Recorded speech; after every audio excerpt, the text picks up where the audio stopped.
Balcom. Balcom pour avoir une bonne communication.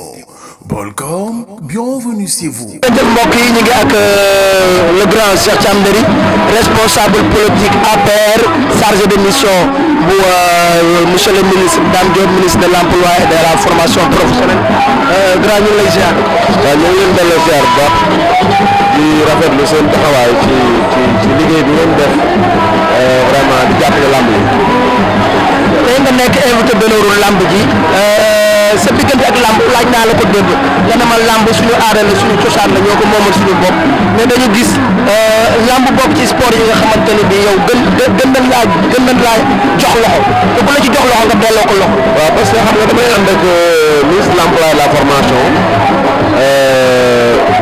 di liggéey ci jàppale askan wi Diourbel ma gis ne daf ñu ko wax ci lu gën a bari mooy li nga xam ne askan wi bëgg nañ ko te boo xoolee làmb suñu cosaan la mais xale yi jublu ko ba tax ministre Dame Diop li mu njëkk a def mooy def benn convention formé 500 jeunes yoo xam ne ay mbër lañu insérer leen pour ñu liggéey bon donc bu ñu xoolee loolu nag ñu suñu kilifa def loolu dañu jàpp ne ñun tam war nañ ñëw ci terrain bi ànd ak moom ci loolu def ci luñ mën ak luñ mënul parce que loolu moo ñu war.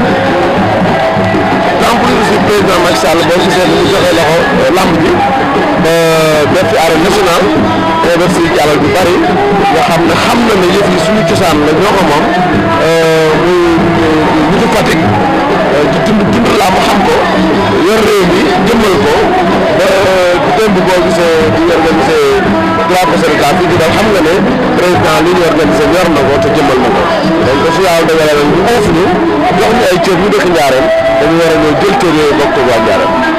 lu mel ni monsieur le ministre Dame Diop tamit xam na loolu ba tax na drapeau chef de l'État bi amoon fii ci Njaareem démb ak barki démb ab taxaw na ci taxawaay bu am solo ba nga xam ne Njaareem yëpp a ngi koy rafetlu.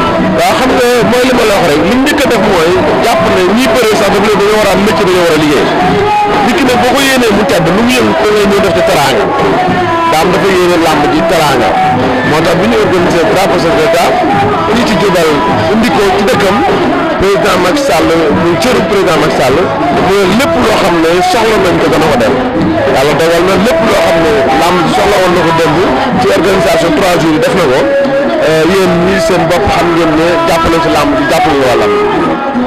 tey soo amoon message booy lancé ak lu làmb waa diwaanu Njaareem lan lay doon. waaw ñu xam ne am nañ doom ju gëm dëkk bi ñu monsieur le ministre Dame Diop xam ne am nañ cadre boo xam ne bon niveau la cër bu ne war na ko mën a am ci àdduna ñu xam ne du am benn cër ba pare woon ginnaaw ji ba cër bu mën a am dina ko delloo si Njaareem ku mel noonu foo ko amee da nga war a def ñu ànd ak moom jàppanteeg moom ba lépp li nga xam ne yéen ñoo ko dëkk bi mën ko fi indi parce que loolu mooy yéeneen. merci beaucoup grand. voilà jërëjëf merci gàmmu yàgg. merci mon frère kontaan naa ci yow. non ñoo far lu lamb kontaan nañ ci yow. reporter yi kontaan nañ ci yow. merci frère merci beaucoup. jaajëf. Pour avoir une bonne communication, dites Balcom. Balcom, bienvenue chez vous.